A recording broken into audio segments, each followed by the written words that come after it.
Hello, I'm Elena van Stee, blog editor for Context Magazine, and today I am very excited to welcome Ben Shestakofsky to tell us about his new book, Behind the Startup. So Ben is an assistant professor of sociology at the University of Pennsylvania, and he's also affiliated with AI at Wharton and the Center on Digital Culture and Society. So Ben's new book takes us on a deep dive inside the everyday life at a tech startup. And in this book, he demonstrates how the logic of venture capital has consequences for workers, for entrepreneurs, and for society in general. So Ben, welcome to the blog. Thanks for having me. All right, so my first question for you is, can you just tell us a little bit about this startup that you studied and maybe what prompted your initial interest in it? Yeah, so I call the startup All Done. That's a pseudonym, but it basically provided a digital platform for local services. So if you wanted to hire, say, a house cleaner or a math tutor or a wedding photographer, you could log on to this platform as a customer, and they would connect you with providers of that service in their database, who then would have the opportunity to kind of pay the company a small fee in order to reach out to you and get in touch with you. So kind of just making matches between buyers and sellers of local services. You said why this But startup? why'd you study it? What prompted your Yeah. initial interest? So I was just kind of wanted to study a startup. I had previously worked at a startup prior to grad school, not in a technical role, in sort of like a content generation and managerial role. And I didn't think that that's what I was going to end up studying, but it ended up making a lot of sense to me. I was always sort of fascinated by this idea that rich people give these young folks a lot of money and they may have never done much of anything professionally before, and all of a sudden they're starting a company, and what the hell is going on there? So I knew that I wanted to study startups in general, and I knew that I wanted to do participant observation research. And so I simply went to my network, as most novice ethnographers do, and try to find connections. And basically, in this case, I had a friend who had gone to high school with one of the co-founders of this company, and she was able to broker an introduction. And we had a meeting. I explained that I was interested in studying their company, and in exchange, I would provide free labor.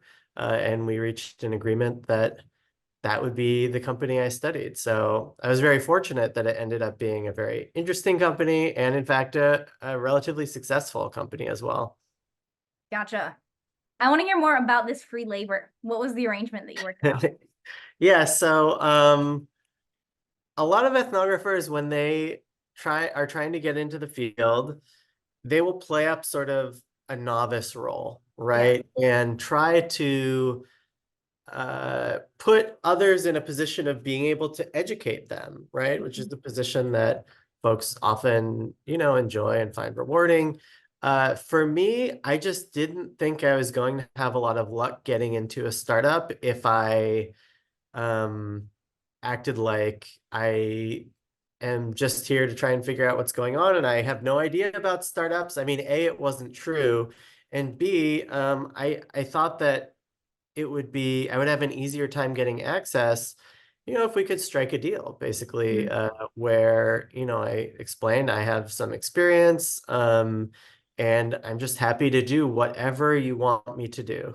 Really anything, however I can help you. And I was very lucky that they had just raised their first round of VC funding, so they were actually growing very quickly. And they really needed more bodies in the office. So I was able to help out first with a lot of marketing projects. Pretty soon, the person who was supervising me asked me if I could. At first I was an unpaid intern and I was just coming in one day a week, but pretty soon he asked me, could you come in twice a week? And we'd even pay you a little bit. And I said, okay. Seems like a win-win. I can learn more about this company the longer I'm here. So, I got involved in some more projects, including projects that involved the company's remote teams, first in the Philippines, which was kind of opened my eyes to a lot that I hadn't been aware of before. And then pretty soon after that, a couple of executives suggested that if I wanted to take some time off of my graduate studies, that they would like to have me full time. And so I ended up withdrawing from graduate school for a year and working full time in sort of a new role that they carved out for me, basically dumping a lot of tasks that no one else wanted to do onto me. So Yeah. I became the director of customer support and operations manager while I was continuing to, gather data, take field notes about what I was doing and what I was seeing. What do you think that insider position helped you see that you might not have otherwise? Um, so Josh Syme has this great article about what he calls hybrid ethnography, in which he describes sort of the spectrum of different ways of doing ethnography. And, on one end is what he calls participant observation, where the observation component maybe is more emphasized.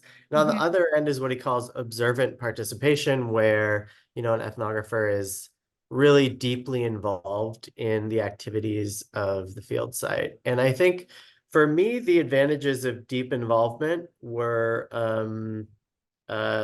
twofold. First, it really just gave me increased depth of access. So kind of the more involved I got with the company, the more I was able to see and understand. I got involved with more projects. I got involved with more all three of the company's teams in San Francisco first, and then the Philippines, and then Las Vegas. And I was able to um, see not only what members of different groups were doing, but sort of the relationships between the groups, how, one pressure that the organization was facing would be sort of channeled in one way through the software engineers in San Francisco and then filtered down in different ways into these support workers in the Philippines and San Francisco, and how, because they occupied different structural positions in the company, how they ended up experiencing these pressures in different ways. So I just had a huge not only breadth, but also depth of access that I wouldn't have had if I hadn't taken on this role.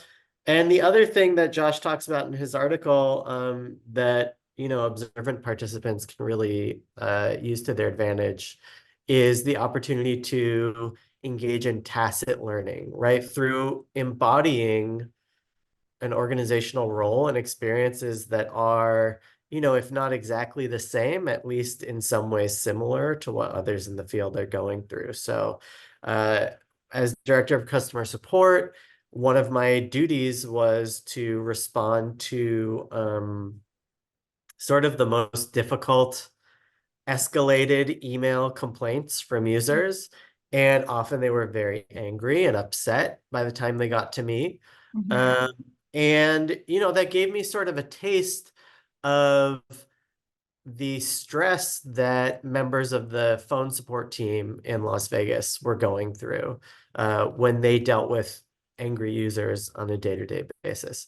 Not exactly the same, because it's actually much more difficult to do what they did, to do sort of like real-time phone calls with angry people. It's easier to do it asynchronously over email. But I got sort of a flavor of how stressful that could be for them. And I think another way was that as an employee, I actually received a small stock option grant. So I got to experience firsthand what it was like to take part in this culture of speculative optimism that's very common in Mhm. Silicon Valley startups, where employees are often told, where every step we take is another step toward potentially making it big and cashing out. There's a lot of excitement that comes with that, a lot of anticipation. And so I got to experience some of that firsthand, which really helped me understand what was motivating other folks in the field as well. Mm, gotcha. What would you say overall was most challenging, either about your role for the company or about the research in general? Um, I think there are a lot of challenges that any ethnographer faces. On the one hand, you are balancing your roles as an observer and a participant. And so, especially if you're engaging in observant participation, you are deeply engaged in the activities, that others are engaged in the field site. And at the same time, there's just the practical reality of having to record all of this, right? To take field notes, to analyze your field notes, to be sort of self-conscious about your position at all times. And it's just exhausting in a lot of ways.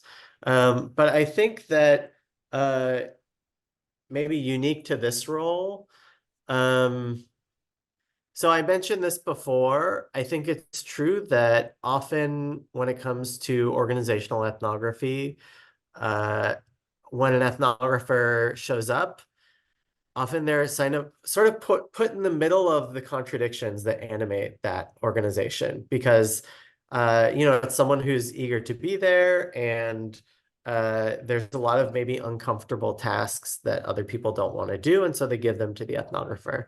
And so I was a middle manager effectively by the time my fieldwork wrapped up, and to be sort of squeezed, uh, you know, in the middle, both managed and managing others, is a stressful position to be in, as others, who have been in this position have documented.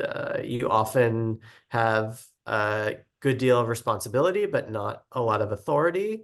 And that can make it tricky to navigate roles like that. But I think ultimately, as an ethnographer, the hardest parts of doing this kind of deep participation are just sort of navigating the ethical terrain.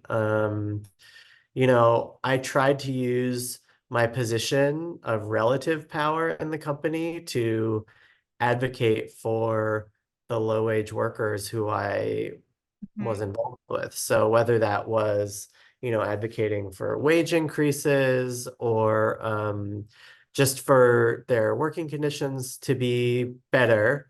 Um, Occasionally I was able to help. Usually I was not, again, because I was a middle manager. I didn't really have a lot of authority.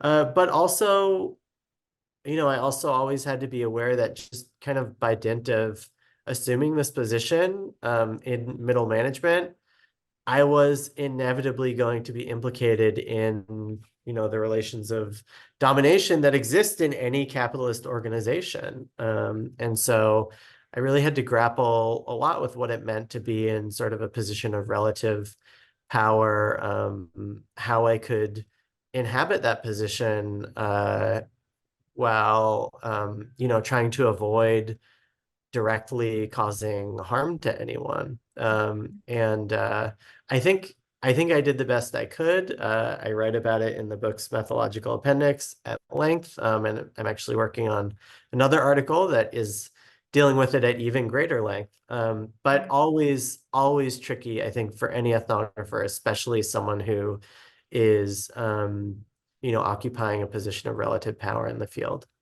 Yeah. Thank you. This is super interesting. I realize, though, I've been asking you a lot about how you did the research, and we haven't really talked about what exactly it is that you found. So before we wrap up, I do want to give you an opportunity to, I mean, don't spoil the ending, but tell us a little bit about what you found and what you hope others will take away from this book. Yeah, good question. So, I mean, the book sort of starts by outlining how I think what I'm doing is maybe hopefully different from a lot of the other sort of treatments of tech startups that are out there. I think especially in the journalism world and the popular press, there's a lot of sort of like exposés that are very sensationalized, and they portray tech founders as villains and, fools sometimes. I mean, they're always entertaining stories, but I think they don't always tell the whole story. And there's a lot of work, academic work on algorithms and technology, like the technology itself, and how the technology itself is contributing to inequalities. And my position, as I was writing this book, I realized I had a story to tell that was maybe more about what are the structures that are in place that actually kind of create the conditions that seem to systematically generate both tech founders who maybe do morally questionable things and algorithmic systems that can end up harming people. And, again, this was not a study of people who I think were villains or anything like that. I think, they were people who wanted to, make money, but they also wanted to do well in the world. And the story I tell is sort of about how the financing structure for startups really shapes everything that happens inside of them. Mhm. So what venture capital investors do, they invest in a portfolio of startups. And when they invest in a startup, what they hope is that, one or two out of every 10 is going to massively increase in value, so that they can sell their stake in the company down the road to someone else for way more than they originally paid for it. And what the book tries to do is simply look inside of a startup and ask, well, what does this funding model do to these companies and to the people inside of them? And what I find is that this pressure to rapidly expand the valuation of a company leads startup workers to engage in all sorts of continual experimentation to try out new things that could, make the value of the company skyrocket, bring in tons of users, get, lots of activity going on their platforms. And this has consequences for everyone involved. So, there's actually, I find, all this rapid change creates a lot of organizational problems that actually, in this case, ended up getting solved not just with technology, but also with low-wage human labor in the Philippines and Las Vegas. Sometimes all this rapid change that's going on in the San Francisco office can be very fun and exciting for those folks. But for the folks in Las Vegas who are doing, again, customer support, trying to help people with a product that's constantly changing, who are really upset about that, can be really, really difficult. And so, I look at sort of the unequal experiences of VC-backed dynamism in a startup. And ultimately, I think the takeaway that I want people to come away from the book with is that, if we want to promote technologies that are going to benefit the many rather than the few, rather than having the gains sort of mostly siphoned up to elite investors and entrepreneurs, then we really have to focus on changing the financial infrastructure that backs innovation. We have to stop taking venture capital for granted as sort of the way that innovation gets done and start exploring other potential models to sort of let many flowers bloom and try to promote more innovation that benefits all of us. Great. Well, before we wrap up, I'm curious if you can tell us a little bit about what's next for you. So your book just came out. Yeah. What happens now? Yeah, I mean, I'm going to talk about the book for a while, but also, it's very early going. I have two projects that are inspired by the book, sort of one looking at, sort of um, other parts of the startup ecosystem, and one that's kind of looking more at workers and digital labor platforms, but they're both early. So I'm going to leave it at that. Great. We'll stay tuned. Yeah. All right. Well, thank you for telling us about your book, and congratulations again on the new publication. Thanks a lot. Thanks for chatting. Take care.